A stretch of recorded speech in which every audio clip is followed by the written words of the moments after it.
Bueno, estamos de vuelta con un tema que ya estuvimos tratando. Ya hablamos de neurociencias y educación, ya hablamos de neurociencias y derecho, y hoy vamos a hablar de las neurociencias y su aporte en la formación y capacitación en el personal del servicio penitenciario. Está Facebook no, Instagram.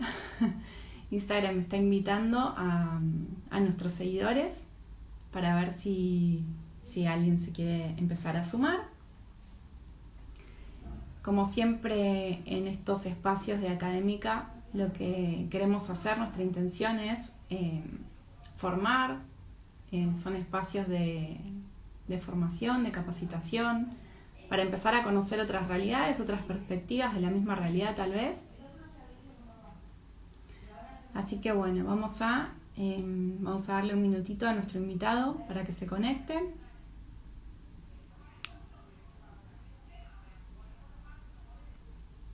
sé si esto está transmitiendo. Creo que sí. Vamos a esperar un poquitito. Voy a ver si lo encuentro para invitarlo. Ahí estamos.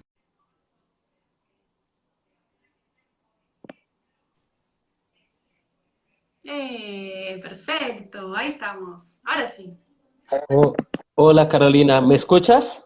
Perfecto, perfecto, como si estuvieses Qué acá. bien.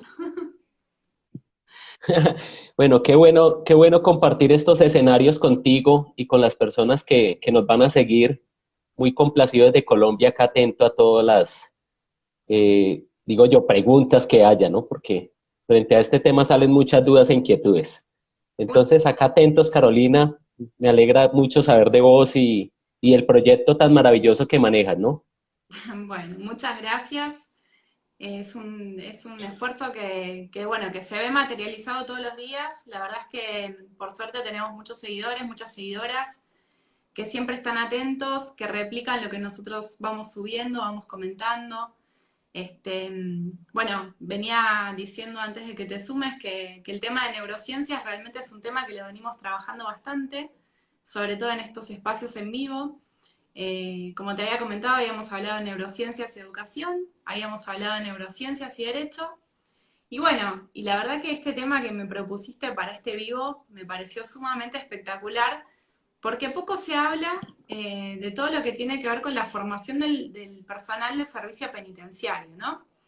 Y sobre todo es un tema que se tiene que hablar, que yo creo que se tiene que hablar. Así que bueno, te voy a presentar, así para los que no te conozcan o las que te conozcan sepan quién sos. Eh, Iván Martínez Díaz, sos de Colombia, psicólogo educativo, especialista en docencia universitaria de la Universidad Cooperativa de Colombia, magíster en educación y candidato a doctor en psicología por la Universidad de Baja California, México.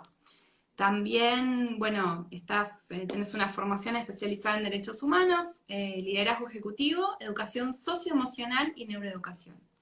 Y sos autor, y que me acuerdo que me lo prometiste, del libro Sí. Superando la Diversidad, habilidades socioemocionales para alcanzar la felicidad. Así que bueno, la verdad que nosotros habíamos conversado en algún momento un poquito sobre el tema, pero bueno, te dejo que vos nos cuentes de lleno de qué trata este tema que propusiste, que la verdad que me parece sumamente fantástico. Claro que sí, Carolina. Tú muy bien lo decías, servicio penitenciario no es ajeno a las políticas públicas, ¿no? El establecimiento de política criminal en cualquier sector de Latinoamérica, incluso del mundo. Porque bien sabemos que la responsabilidad que atiene un servicio penitenciario requiere una formación especializada. ¿Para qué? Para lograr este objetivo común que no solo beneficia a una institución, ni siquiera a un Estado desde la política, pero beneficias a la sociedad. Así entonces, cuando hablamos de mejorar, fortalecer la capacitación de los servidores penitenciarios, debe pensarse no tanto como en un fin institucional, sino desde un sentido de corresponsabilidad social. Cuando yo hablo de este sentido de corresponsabilidad social, incluye todo este sistema de valores, de derechos humanos, ¿cierto? Y obviamente de la responsabilidad que tienen las instituciones penitenciarias representando a los estados para la cual trabajan. Entonces es necesario, digo yo, ahí se han tejido socialmente estereotipos, representaciones mentales, incluso prejuicios y mitos hacia el servicio penitenciario, viendo el contexto de prisión. La prisión socialmente ha sido concebida para castigar, ese es el inicio de la prisión, y esto ha venido marcando conceptos culturales en la sociedad, donde desde el populismo punitivo que queremos, que se castigue a la persona que comete un delito, ¿cierto? Pero la gran pregunta que yo siempre me he hecho desde la experiencia que yo tengo en servicio penitenciario es si la cárcel está concebida para castigar, ¿en qué convierte a los servidores penitenciarios en la representación mental de la sociedad? Pues en castigadores, represores, hay estereotipos y mitos hacia el servidor penitenciario y obviamente hacia las personas privadas de la libertad. Desde ese contexto es necesario que rompamos todos estos mitos y nos vayamos a los estándares internacionales de derechos humanos, que nos dicen que sí, el servidor penitenciario debe estar capacitado y entrenado. ¿Para qué? Para soportar todas estas condiciones de la prisión y poder cumplir con esta finalidad de la pena. ¿Hasta ahí tienes alguna pregunta para irnos interiorizando? No, me encanta el tema porque aparte, viste que cuando hablamos de servicio penitenciario y hablamos de personas privadas de la libertad y de penas y de derechos humanos, hay como vos decías, por ahí prejuicios o mitos que tienen que ver con, bueno, vos sos defensora de derechos humanos o defensor de derechos humanos, defendés presos, ¿no? Es como, sos garantista, defendés la garantía de los presos. La verdad es que me encanta que hayas justo tocado el tema de los estereotipos y de los prejuicios, porque en realidad la persona que está privada de la libertad, su pena es la privación de la libertad, no la privación y la suspensión de sus derechos humanos, ¿no? Y creo que tiene que ver con esto, lo hago a modo de introducción para lo que sigue, la importancia, ¿no?, de la formación de estas personas que tienen ese deber de hacer que las personas que están privadas de la libertad cumplan su pena por el plazo que corresponda, pero en condiciones, ¿no?, de dignidad también, porque no dejan de ser seres humanos, ¿no? Claro, y ahí es, obviamente, si hay un establecimiento de políticas y estándares sobre los cuales debemos trabajar, debemos conocer el entorno sobre el cual vamos a trabajar. Por eso es importante que para ya interiorizar en los aportes de cómo debería ser la formación de un servidor penitenciario, conozcamos así a grosso modo cómo es el entorno. Entonces nosotros vemos entornos carcelarios, obviamente varía en los países según su sistema, según los recursos, pero vemos un entorno carcelario marcado por unas condiciones humanitarias, donde hay factores de riesgo psicosocial, donde vemos efectos de prisionalización, que desde la posición mía no solo afectan a las personas privadas de la libertad, sino también a quienes custodian a esas personas, porque se llegan a ver afectados por esa subcultura carcelaria derivada de este entorno, ¿cierto? Y pues obviamente todos estos factores sociológicos, antropológicos, psicológicos de las personas privadas de la libertad, esto se convierte en entornos volátiles y tensos. Quiero que marquemos esa frase acá, volátiles y tensos. Ujú. ¿Y por qué lo digo de esta manera? Porque las conductas y comportamientos de las personas privadas de la libertad tienen unos efectos en el entorno carcelario que requieren de un entrenamiento especializado, como bien lo decía anteriormente. Entonces debemos aprender, no es solo un servidor penitenciario, ni que abra ni que cierre rejas, ni que tampoco se limite a tener conceptos de humanización así muy superficiales. No, necesitamos un servidor penitenciario que esté entrenado, que esté capacitado de un contexto integral, es decir, un estado psicológico óptimo, un sistema de valores muy fortalecido para soportar todas estas condiciones que se presentan en los entornos penitenciarios, que en algún momento vamos a hablar de esto, ¿cierto? Y que aprenda a manejar el contexto de qué, de autoridad, de disciplina, de uso de la fuerza, ¿cierto? Sí. ¿Por qué? Porque cuando yo hablo de humanizar, no solo es dejar hacer a las personas lo que quieren, no, hay un sistema de leyes, de respeto, de autoridad que él debe hacer exigir, ¿cierto? Pero dadas estas representaciones que también existen en el servidor penitenciario y en la sociedad, se pueden romper todos estos conceptos de autoridad y de disciplina que deben imponer, que se pueden, digo yo, convertir en conceptos de autoritarismo, de violencia, de abuso de autoridad, etcétera, etcétera, etcétera. Y Habías, por eso, pues entonces vemos, sí, habías comentado, perdón, ya para cerrar aquí, sí, habías, para cerrar, sí. que debe haber una condición de promoción de los derechos humanos que garantice todos estos factores, desde el contexto de la disciplina, la autoridad y todo eso. ¿Listo? Entonces ahí sí ya vamos cerrando como el contexto del entorno. Habías mencionado las condiciones, ¿no? Las condiciones de carcelarias. Y creo que nos ibas a explicar un poco de cómo es el contexto y cómo son esas condiciones carcelarias.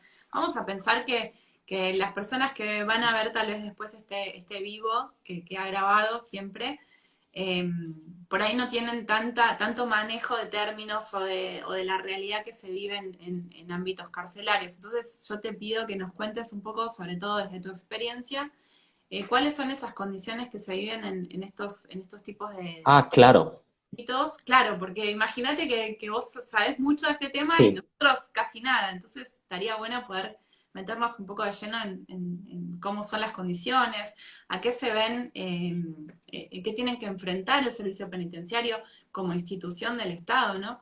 Nosotros siempre estamos ahí viendo las tensiones entre lo que hace el Estado, lo que debe hacer el Estado y las personas cómo juegan, digamos, estos roles, ¿no?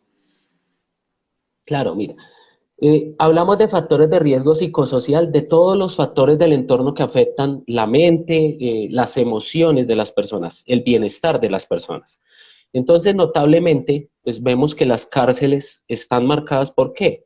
Pues hay hacinamiento, es decir, sobrepoblación en las cárceles, escasez de servicios sanitarios, la alimentación no es adecuada, la salud de las personas no se presta en un servicio adecuado. Aquí no estamos hablando de ningún sistema, estamos hablando de generalidades en sí, ¿cierto? Y pues todo esto que trae unos efectos sobre el cerebro de las personas. Entonces, un entorno sucio, un entorno donde hay mucha población, donde hay calores, humedades, polvo, ¿cierto? Sumado a las condiciones psicológicas de las personas privadas de la libertad, donde hay personas con farmacodependencia crónica, psicopatías, problemas psicológicos, problemas, trastornos mentales, depresión, ansiedad, derivada de consumo de sustancias, pues esto es una bomba de tiempo, ¿cierto? Uh -huh. Y esto pues afecta, por eso debemos aprender desde los estándares a que los sistemas deben estar bajo un contexto de disciplina y de autoridad orientado por la seguridad y los procesos de tratamiento penitenciario, trabajo, estudio, atención social. Pero las cárceles en sí, yo lo dije, son entornos volátiles y tensos. Son entornos donde la gente está pensando muchas cosas. Y es una persona que está privada de la libertad Uh -huh. bajo su voluntad, pues ¿en qué podrá estar pensando? Algunos en purgar su pena, resarcir su error, pero el criminal, el que tiene comportamientos y conductas criminales, no piensa en eso, él piensa en huir, él piensa en escaparse, él piensa en controlar, en tener el poder.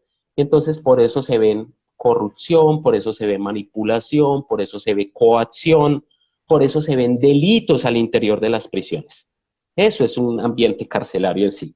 Y yo hablo especialmente, yo sé que en Argentina, en Chile, en muchos países se ven estas variables. En unos países más que otros porque depende de los recursos y la formación que haya también. Pero por eso hablamos de un contexto global. Uh -huh. El servidor penitenciario a esto se ve también abocado a una presión social, porque pues él debe mantener todo bajo control.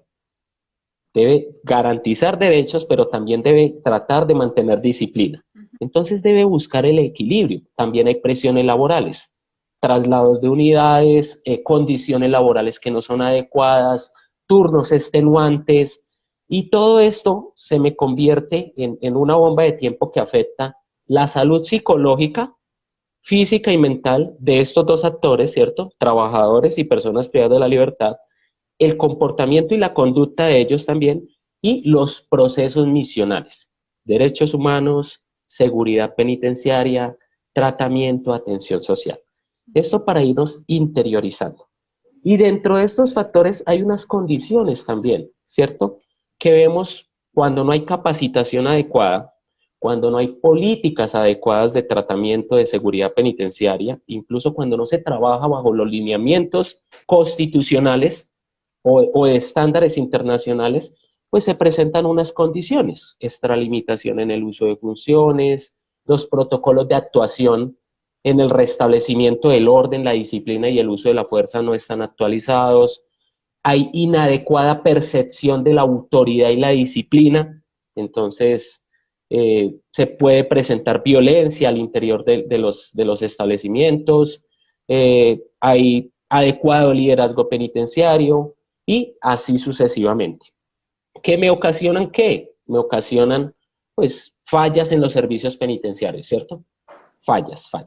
Por eso es necesario empezar a establecer protocolos de formación en los servidores penitenciarios que me permitan ¿qué? Orientar el sistema eh, para minimizar o mitigar todos estos efectos que hay, pero también para enseñarle al servidor penitenciario que es el encargado de hacer cumplir la ley y es el que está en primera línea de promoción de los derechos humanos, ¿cierto? El llamado, el representante estatal, para que él ¿qué? Para que él actúe de una manera adecuada en un contexto integral. ¿Un contexto integral de qué? De valores, de legalidad, de condiciones psicológicas, de percepción de la disciplina, de la autoridad, de percepción hacia la persona privada de la libertad, porque sabemos que no todo el que está en una cárcel es malo, pero tampoco todos son buenos. Entonces es empezar a jugar con todos estos elementos que se deben contextualizar en modelos pedagógicos, modelos educativos, basados en qué? En la neurociencia. En la neurociencia, ¿por qué? Porque es necesario intervenir bajo el contexto de un ser humano integral, de sus emociones, de su pensamiento, de procesos cognitivos, funciones ejecutivas. Eso lo vamos a profundizar. ¿Para qué? Para que él esté regulado, regulado. Y no permita que este entorno, que es volátil, tenso y que marcado por todas esas características, lo afecte en gran mayoría para que él actúe como no quiere. Entonces esto es importante, muy importante. Tú me ibas a decir algo, Carolina. Sí, quería rescatar algo que dijiste, que el personal del servicio penitenciario está en la primera línea, digamos, de responsabilidad del Estado con respecto a las personas que tiene bajo su cuidado, ¿no?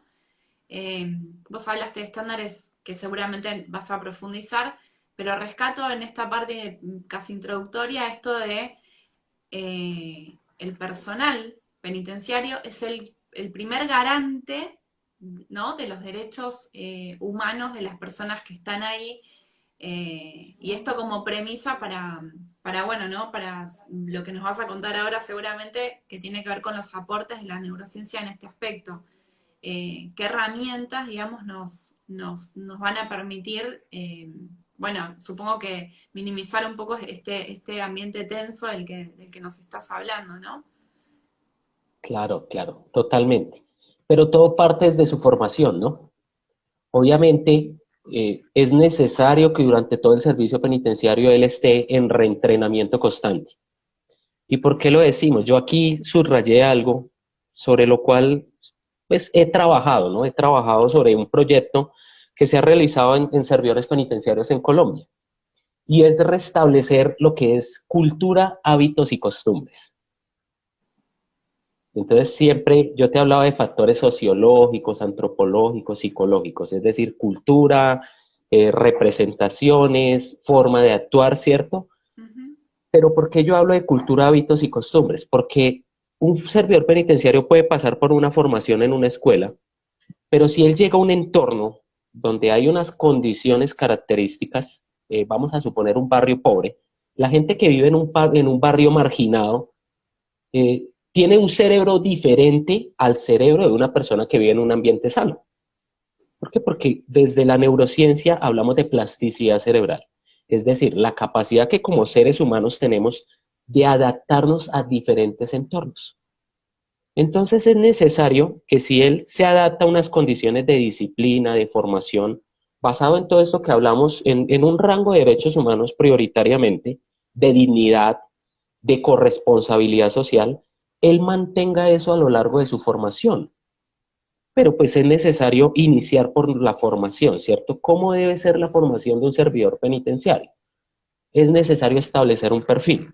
¿Qué nos pide la sociedad? Un servidor penitenciario que respete derechos humanos, que sea legal, ¿cierto? Que cumpla con los procedimientos, que sea incorruptible.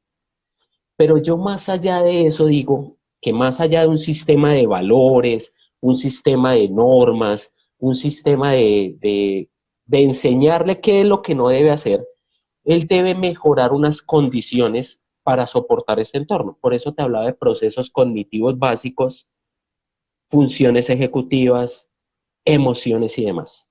¿Y por qué lo digo? Porque yo necesito un servidor penitenciario que también tenga carácter, es decir, que aprenda a decir no, que no se deje manipular, que no se deje coaccionar. Y para eso yo qué necesito? Que él aprenda a tolerar la frustración. Es decir, que no se queje, que ante cualquier adversidad no se minimice y no se esconda. Yo necesito una persona que asuma responsabilidades.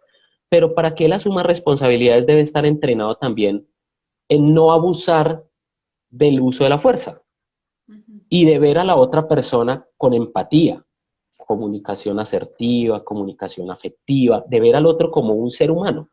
Entonces yo necesito empezar a marcar condiciones en el cerebro del funcionario. ¿Para qué? Para que esto se vuelva un hábito y una costumbre. Para que estos procesos cognitivos, te voy a mencionar algunos: atención, percepción, sensación, memoria, lenguaje, pensamiento e inteligencia, ¿cierto? Y unas funciones ejecutivas, te voy a hablar de algunas: control inhibitorio, es decir, control de impulsos, razonamiento, memoria de trabajo, planeación, todo esto se fortalezca.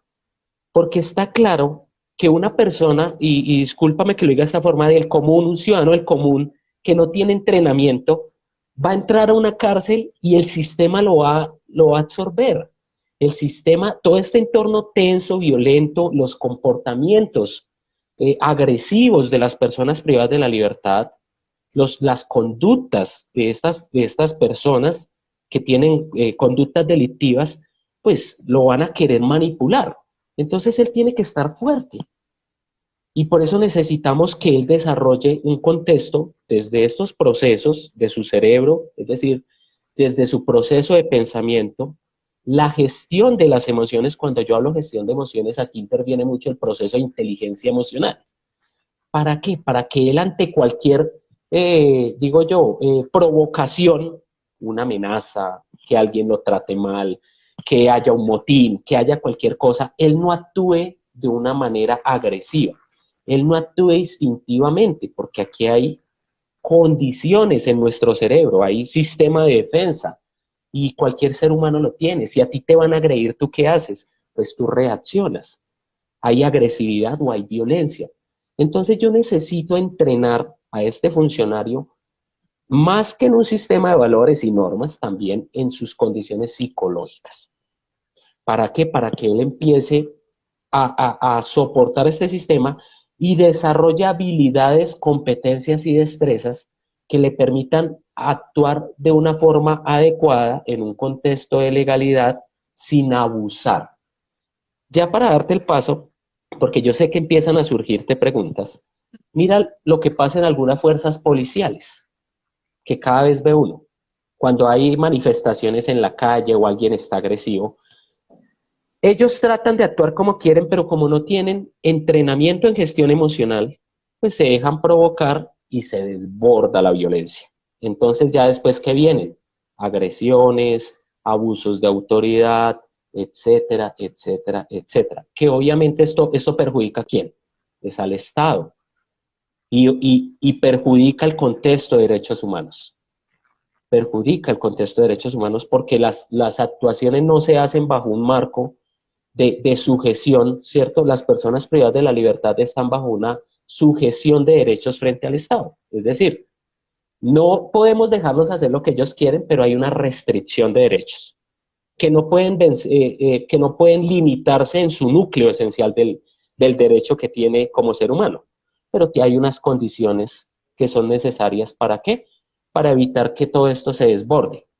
Pero cuando el funcionario pasa esa línea, por no estar entrenado, especialmente a nivel psicológico y a nivel de salud emocional, pues él va a actuar de una manera inadecuada. Y aquí es donde vemos pues, las demandas, todas estos casos ante la Corte Interamericana de Derechos Humanos, etcétera, etcétera, etcétera. Ya eso sí tú lo conoces un poco más, ¿cierto?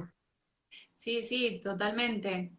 Han habido varios casos en los que se expidió la Corte Interamericana con respecto a los que se me vienen ahora por ahí a la mente más rápido, son los que tienen que ver con las condiciones mínimas que tienen que cumplir los ámbitos ¿no? carcelarios, que tienen que ver con las condiciones que decías vos, ¿no? No debe, o sea, todo lo que vos decías en aspecto afirmativo es lo que no tendría que suceder. No tendría que haber hacinamiento, tendría que haber buena alimentación, tendrían que tener acceso a un buen servicio de salud. Yo creo que todo esto es como que influye sobremanera en las emociones de las personas privadas de la libertad y bueno, como vos nos explicabas recién, ¿no? Que eso también repercute en las personas que tienen a su cuidado a estas personas y que tienen que hacer prevalecer la ley. De hecho, incluso cuando estabas hablando, vos hablás y a mí se me aparecen un montón de cosas en la cabeza. No lo puedo evitar. Preguntas totalmente. Cuando vos estás hablando de gestión de emociones, totalmente. O sea, hay que estar muy preparado, me imagino yo, para afrontar esas situaciones, ¿no? Y sobre todo cuando hablabas de condiciones carcelarias, a mí se me apareció muy, muy fuerte la palabra tortura, ¿no? Viste que siempre está muy vinculada el tema de la tortura con respecto a los ámbitos carcelarios. Este, yo creo que son condiciones muy extremas, ¿no? Que viven las personas Sí. tanto digamos, las personas privadas de la libertad como los funcionarios. Este, pero bueno, no, es como que a uno le cuesta por ahí imaginar cómo es la vivencia, ¿no? De estar ahí, tanto para unos como para los otros, ¿no? Me parece que debe ser bastante complicado desarrollarse, cumplir, digamos, la ley, y me parece, también rescato algo que dijiste, ¿no? La necesidad de protocolos. Con respecto a eso, vos me habías comentado que estabas haciendo un estudio, un trabajo, ¿no? Sí, yo diseñé un protocolo de gestión emocional, pero más que eso, te puedo hablar de un modelo pedagógico que está basado en la neurociencia. Y tengo acá tres elementos principales que me reúnen todo esto que hemos hablado, pues eso es un tema muy extenso. ¿Qué debo yo cambiar en un servidor penitenciario? Yo te digo, ¿qué debo cambiar o qué debemos cambiar o fortalecer especialmente y cómo lo hacemos desde la neurociencia? ¿Te parece? Por supuesto. Entonces tenemos tres cosas especiales. Uno, representaciones mentales. Ojo, control, gestión de pensamiento. ¿Qué piensa el servidor penitenciario sobre él y sobre la persona privada de la libertad? Es importante. Dos, procesos de gestión emocional, que ya quedó claro, pero lo vamos a explicar. Y tres, actitud y comunicación. Es decir, cómo él actúa. Entonces, ¿esto cómo lo vamos a resumir? Pensamiento. El pensamiento, y aquí hay teoría cognitiva conductual. El pensamiento que me lleva a una emoción y la emoción a una conducta. Si el servidor penitenciario tiene conceptos erróneos frente a su rol como servidor penitenciario y hacia las personas privadas de la libertad, ¿cómo va a actuar? Pues con emociones displacenteras, ira, miedo, asco, vergüenza, odio, etc. Lo primero que yo debo cambiar es la representación mental de él. ¿Cierto que sí? Por eso yo te hablaba de culturas y hábitos. No solo de, porque a las fuerzas policiales, fuerzas de seguridad, ojo, aquí no estamos hablando de un contexto global. Se les entrena mucho en norma, derecho internacional de los derechos humanos, constitución, estándares, pero la representación debo cambiarla, porque si voy a poner ejemplos. Si el servidor penitenciario cree que la persona privada de la libertad no vale nada para la sociedad, que es lo peor, que no merece, como decimos, ni el aire que respira, hay un contexto de odio social, que es lo que sucede en la sociedad a veces, pues él cómo va a actuar. Pues él lo ve como lo peor, lo ve como su enemigo, lo ve como una persona que lo puede violentar, entonces él siempre va a estar a la defensiva.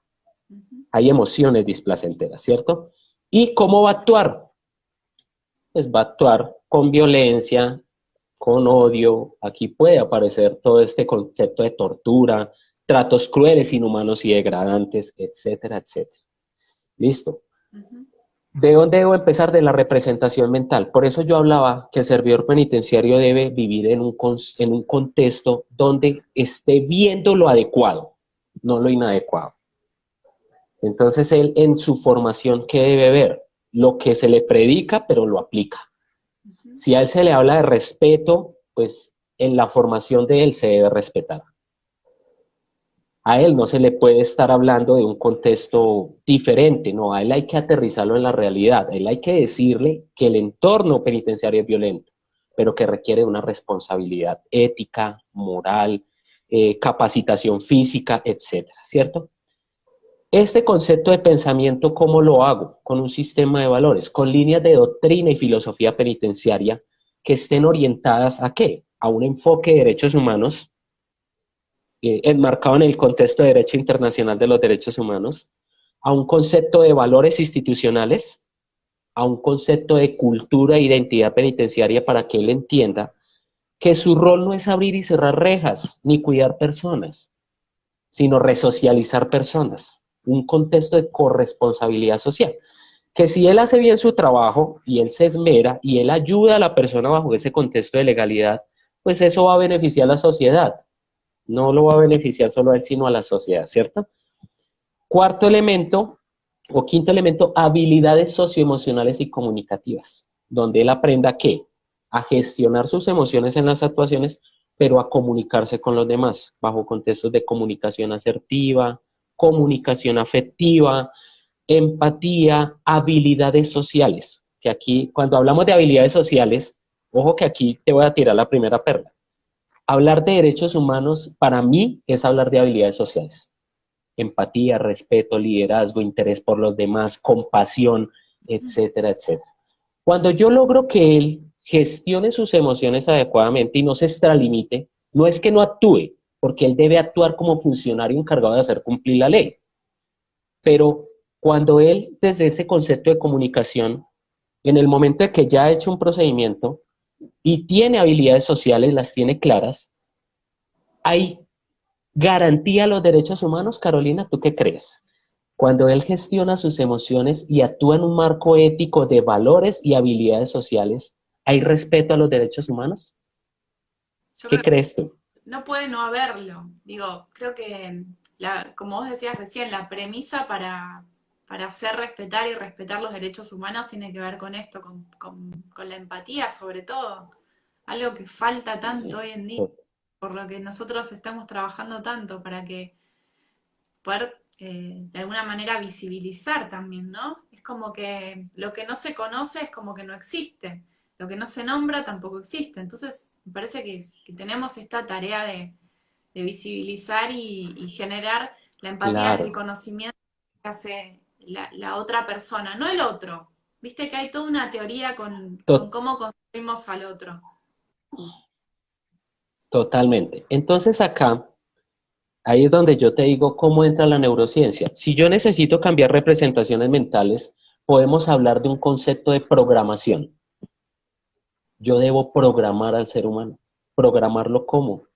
Programar su pensamiento. ¿Con qué? Con cultura, hábitos y costumbres. Que él esté viendo constantemente, programarlo para qué.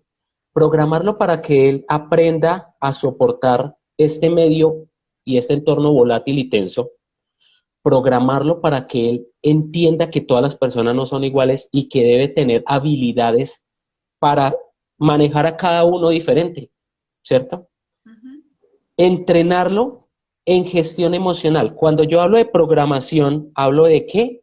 Desde la plasticidad cerebral a que él aprenda a vivir en entornos limpios. Entonces, un concepto de disciplina, donde hay organización, donde hay limpieza, donde hay puntualidad. Igual esto, Entonces, ¿cómo se hace? Sí. pero esto en la ¿Cómo se hace esta? Te Claro, escucho, te escucho. es, porque, porque ya el contexto propiamente, nosotros sabemos que, creo que, no sé de estadísticas con respecto al tema puntual, pero digo, tenemos evidencia de que en general las cárceles no son ni lugares limpios, ni lugares con disciplina, donde hay mucha carencia, ¿no? Digo, ¿cómo hacemos para esto? Porque se lo veo tan lejano todavía. Ahí empieza todo. Mira, empieza todo. Si tú miras los estándares internacionales, reglas Mandela específicamente o reglas Van Gogh, ellas están orientadas ¿a qué? Organización, limpieza, puntualidad en muchas cosas. A un concepto de disciplina que parte de mantener entornos saludables, entornos dignos, no donde ellos tengan todo lo que les hace falta, porque si no, no habría privación de su libertad, no, es aprender a vivir en dignidad, donde haya limpieza, donde haya organización, donde haya protocolos, ¿sí ves? Donde no se alteren las cosas. Pero para lograr eso, no es posible si el funcionario en su escuela de formación vive sucio. Por eso yo considero que los servicios penitenciarios sí deben mantener algo de la cultura castrense. ¿En qué sentido? En el sentido de que ellos deben establecer en su cerebro que hay protocolos de actuación, que todo tiene que estar organizado para que no pierdan sus elementos del servicio, para que no dejen botadas sus llaves, para que su cama esté limpia. Porque si todo el escenario donde él se está formando está limpio, pues él va a entender que la cárcel tiene que estar limpia. Entonces sus puestos de trabajo están limpios, provee porque las personas privadas de la libertad mantengan el entorno limpio, celdas limpias, presentación limpia. ¿Por qué? Porque ya sabemos que los entornos sucios generan estrés en el cerebro. Entonces se aumenta el cortisol y cuando el cerebro está estresado, ¿qué pasa? Pues yo reacciono mal. ¿Sí ve lo importante de programar con el hábito y la costumbre? ¿Para qué? Para que haya plasticidad. Entonces, mira, esto es involucrar. Segundo, gestiones de las emociones. Yo necesito un funcionario que esté perdido en el mundo, vaya en piloto automático, o que esté atento a las cosas, que esté pendiente de lo que está pasando, seguridad dinámica, que esté pendiente qué persona privada de la libertad está agresivo, o está mal, o está propenso a un suicidio. Él necesita empezar a identificar eso. Pero para conocer las emociones de los otros, ¿qué necesita? Primero conocer sus propias emociones. Entonces, entender desde la inteligencia emocional que él necesita, conocer sus emociones, aprender a regular sus emociones, aprender a automotivarse, tener empatía y relaciones interpersonales. Si yo no le enseño esto, aquí viene esta propuesta que yo te decía de un protocolo de gestión emocional que yo diseñé, que es el protocolo ARPA. ¿Y por qué lo asocia así? Para que las personas o ellos aprendan a acordarse del ARPA cuando vayan a hacer un procedimiento. ¿Y qué dice este procedimiento? Que antes de hacer un procedimiento tiene que hacer un alto y analizar la situación. ¿Qué está pasando? ¿Por qué es necesario hacer este alto? Porque cuando una persona se siente amenazada, cualquier ser humano, el sistema simpático se altera. Es decir, nos ponemos en modo defensa. Hay una elevación de neurotransmisores de supervivencia, digámoslo de esta forma, el cortisol, la adrenalina, noradrenalina, que son los que me permiten sobrevivir. Y cuando yo estoy en este estado, mi sistema parasimpático, que es el que me regula ciertas funciones, se desregula. Entonces, cuando yo voy agitado, corriendo, me siento amenazado y yo no me regulo, ¿qué sucede? Actúo como no quiero. Cojo una piedra, le tiro, le pego. Esto es lo que pasa en la calle. Mira, que la gente piensa en sobrevivir, instintivamente estamos diseñados para eso, pero si no tenemos procesos de gestión emocional, pues ¿cómo hacemos? Solo nos vamos a defender. Y yo no necesito que un servidor penitenciario se defienda. Yo necesito que él haga cumplir la ley con protocolos de actuación adecuados que no, digo yo, transgredan la dignidad de otro ser humano. Entonces es necesario que él aprenda a conocer sus emociones, ¿cierto que sí? Que haga un alto, regule sus emociones, se automotive, espérame, lo termino, se automotive y piense en su entrenamiento y ya solo hasta que esté seguro, actúe. Ahí están las cuatro palabras de un proceso de gestión. Analice, regule, piense y actúe. Y en este actúe es que es importante que él actúe fortaleciéndole estas habilidades sociales, compasión, empatía, etcétera. ¿Por qué lo digo? Si él hace un procedimiento donde le pone las restricciones de manos a la persona, es decir, lo redujo, ¿por qué le va a pegar? Dijo que yo por eso te digo que esto es para fuerzas de seguridad. ¿Por qué le va a pegar si ya está reducido? ¿Sí ves? Porque había representaciones mentales de odio que no se cambiaron, porque no hubo procesos adecuados de gestión emocional, ¿cierto? Y porque no fue entrenado en un contexto social. ¿Sí ve la importancia de la neurociencia en esto? Tener claro que todo su proceso de entrenamiento debe estar orientado a ¿qué? A esa fortaleza mental, a la fortaleza psicológica, a la gestión de sus emociones, a fortalecer todos estos procesos que él necesita, diferentes a las personas del común. Por eso hablamos de un entrenamiento especializado. Ahora sí te doy el paso, que es que se me va la idea. No, no, digo, qué poco que se habla de todo esto y qué necesario que es, ¿no?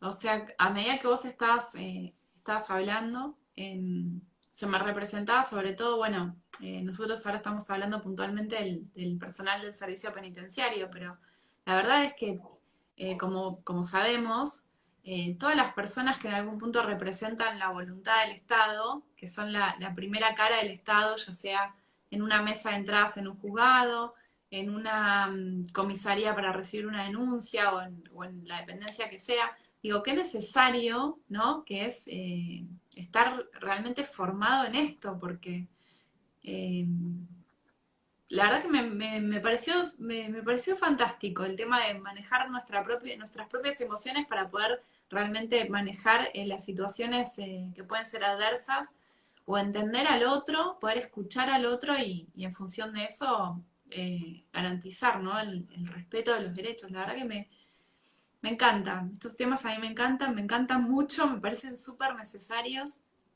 Este, y bueno, no sé, tengo muchas preguntas para hacerte, pero sé Es que que de esto salen muchas preguntas. Esto es maravilloso, Carolina. sí, ¿Por qué? Porque necesitamos comprender, es más, yo por qué te he hablado de un modelo pedagógico. Yo te he hablado de un modelo pedagógico en el sentido de que no es solo dictar norma. Vamos a hablar de un contexto de derechos humanos. ¿Es posible que una persona respete derechos humanos si tiene odio en su corazón? no lo veo muy posible. Yo sé que no es psicóloga. De hecho, sabemos que hay hasta crímenes de odio, ¿no? Cómo una emoción no gestionada puede llegar al extremo de aniquilar la vida física de otra persona, ¿no? Digo, Los discursos de odio conllevan a crímenes de odio. Si has escuchado ese término, ¿no? sí, sí, Los discursos de odio conllevan a crímenes de odio. Entonces, lo que yo digo es que debemos orientarnos principalmente a involucrar todos estos contextos psicológicos, o sea, ver al servidor penitenciario como un ser humano que debe tener y desarrollar y potencializar sus habilidades. Iniciando por qué. Cuando yo hablo de procesos, un modelo pedagógico es educar en derechos humanos no es posible si antes no hay procesos de restauración personal, si no hay empoderamiento emocional, si el funcionario penitenciario no se siente valioso ante la sociedad, si el servidor penitenciario, siente odio hacia la sociedad, odio hacia el Estado, odio, si me hago entender, es imposible. Yo debo partir por elaborar procesos donde él se empodere como ser humano, donde sienta que es importante para la sociedad. Y luego de eso, ahí sí le enseño, así como tú tienes derechos, responsabilidades, obligaciones, las demás también. Pero normalmente, ¿qué solemos hacer? Respete, como usted es Estado, respétele al otro, respétele al otro. ¿Y qué dice el servidor penitenciario? ¿Yo por qué tengo que respetarle derechos a alguien que le ha hecho mal a la sociedad? Y esto le puede pasar al policía o al soldado también. Y mira que sucede mucho. Entonces, hablar de neurociencia es involucrar aspectos donde se juegue a favor de muchos actores. Acá hay tres actores. Lograr una garantía del respeto hacia las personas privadas de la libertad desde contextos de empatía, ¿cierto? Pero lograr que él también se empodere para lograr esa responsabilidad, corresponsabilidad social. Y pues aquí es donde yo tengo que utilizar modelos pedagógicos que rompan todos los esquemas, donde haya juego, donde haya ejercicio, donde haya trabajo en equipo, donde haya conciencia emocional, donde haya desarrollo de competencias emocionales, donde haya desarrollo de pensamiento crítico, es decir, donde la metacognición, voy a aclarar este término, la metacognición es la capacidad que tenemos todos los seres humanos de diferir de mis propios pensamientos, de cuestionar mis pensamientos.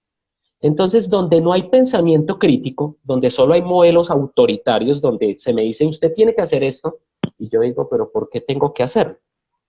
Y él no logra entender esto, pues no va a poder cambiar las representaciones mentales.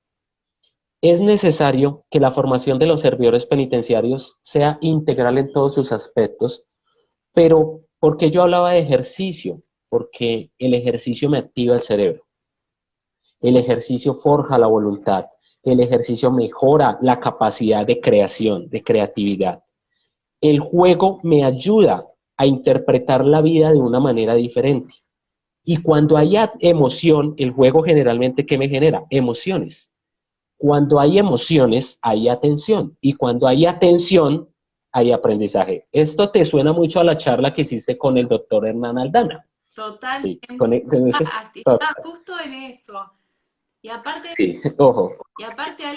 algo que realmente uno, digo, a mí me encantan estos espacios porque creo que en un punto son espacios que abren puertas, ¿no? Que abren perspectivas y que nos permiten entender la realidad desde distintos puntos de vista, ¿no? Por ejemplo. Pero lo que vos decías recién, me parece que es algo que sin esto realmente no podemos pensar en una resociabilización, que es una de las funciones que justamente deberían prevalecer en los ambientes carcelarios. Entonces, claro, o sea, vos no entrenás a la persona que tiene que, digamos, que está llamada a controlar estas situaciones, ¿no? Eh, las personas tampoco aprenden a controlarse a sí mismas y cuando quedan en libertad, ¿qué personas están quedando en libertad, no? ¿Por qué tanta reincidencia? Digo, ¿cómo una cosa, ¿no? Se va concatenando con el resto? Digo, es cuando uno empieza a ver las cosas así, no sé cómo explicarlo, pero trasciende, digamos, ¿no? Poder comprender, sobre todo, como decías vos recién, la metacognición, decir, bueno, ponerme a pensar, ¿realmente esto es útil, no es útil, funciona, no funciona? ¿Qué tipos de protocolos tenemos que tener para minimizar estos efectos, ¿no? De que la persona que recupera su libertad, ¿qué tipo de persona sale, ¿no? Claro, totalmente. Y mira esto, lo importante, habilidades sociales. Un modelo pedagógico que me integre, por un lado, desarrollo de competencias emocionales, o sea, transversalmente, ¿no? Ojo, tenemos toda la norma, procedimientos, protocolos, ya, la base legal. Ujú. Pero es que esto no funciona si yo no transversalizo unos elementos. Desarrollo de competencias emocionales, de gestión emocional, autoconocimiento emocional, regulación emocional y automotivación. Pensamiento crítico, para que él no solo se queje, sino que él aporte ideas. ¿Para qué? Para el mejoramiento del sistema. Y tres, desarrollo de habilidades sociales. es imposible generar un concepto de servidor, ojo, mira la palabra, servidor penitenciario, servicio público, es imposible Públicos. generar corresponsabilidad social si no se desarrolla habilidades sociales. Total. ¿Sí ves? Es Y imposible. sí, va en línea con el objetivo de académica, que tiene que ver con esto, con comprender la realidad y poder, digamos, ser responsables y comprometernos con esta realidad social que todo el tiempo nos está interpelando, ya seamos funcionarios públicos, servidores públicos, sea que nos desempeñemos en el lugar que estemos. Digamos, es fundamental todo esto, ¿no? Estar bien formados y conocer realmente cuál es nuestro ámbito de aplicación. Y sobre todo poner el foco en que por más que parezca mínimo, pero la forma en la que cada persona se maneja puede generar un impacto muy grande en su ámbito, ¿no? Bueno, vos de esto sabes un montón, pero digo, a veces uno dice, no, pero si yo hago las cosas diferentes, nada va a pasar. Y en realidad pueden pasar muchas cosas, ¿no? Digo, cuando uno Total. promete con la realidad y con la realidad de la persona que tiene enfrente, es como que yo creo que ahí es donde realmente el cambio es posible. Mira, ¿a dónde podemos llegar con todo esto? Cuando hablamos de neurociencia, hablamos de establecer enfoques pedagógicos y didácticos que utilicen. Yo utilizo dos especialmente, neuroeducación y educación socioemocional. ¿Y qué pasa con esto? Yo voy a lograr cambiar o establecer algo cuando yo tengo claro qué tipo de persona voy a formar.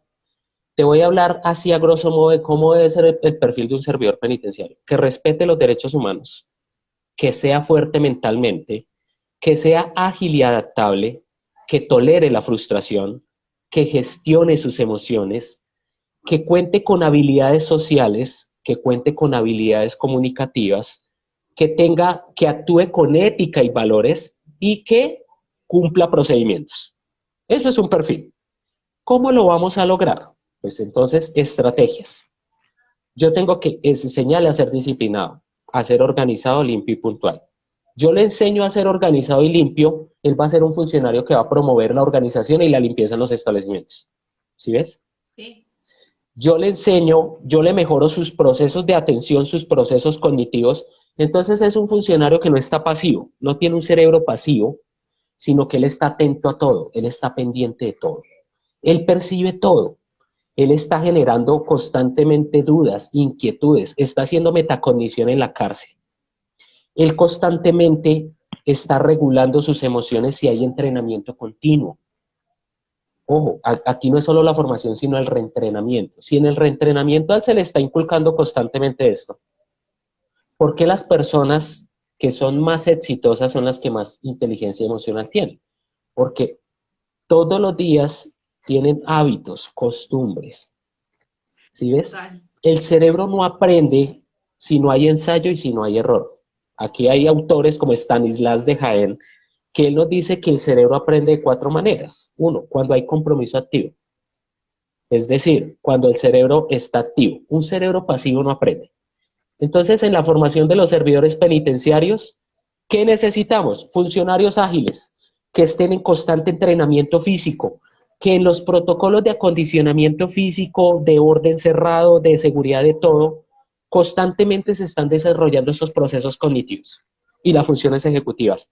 Importante el control inhibitorio, que controle impulsos, que Acá, sea capaz de esperar su turno. acá justamente Patricia nos dice, aplicables a toda profesión. Aplicables a toda profesión. Total, Es algo total, que viene como reiterándose en mi cabeza mientras vos hablas. Aplicables a toda profesión, totalmente. a Y toda profesión, al viste, servicio público. viste que parece un montón, una hora, y ya estamos. Sí. Y ya, No, esto es mucho, pero queríamos dejar abierta la puerta, Carolina, ¿para qué? Para que entendamos que cuando yo quiero formar un servidor público, él debe estar entrenado ujú, para saber qué es lo que hace. Porque si no sabemos para dónde vamos, pues vamos a terminar en cualquier lado. Hay propuestas maravillosas. Mira, yo diseñé un modelo pedagógico muy bonito que es desde neuroeducación e integra habilidades socioemocionales. Y eso fue creciendo. Sacó procesos de gestión emocional, procesos de habilidades de la comunicación, integra teoría cognitiva conductual. O sea, esto es maravilloso. Y eso me sirve para la policía, para fuerzas de seguridad, para todo el mundo. ¿Por qué? Porque es integral. ¿Está basado en qué? En el cerebro, en el ser humano. Entonces, es maravilloso hablar de esto. Dejamos puertas abiertas, podemos seguir hablando después de esto Abiertas, y lo que...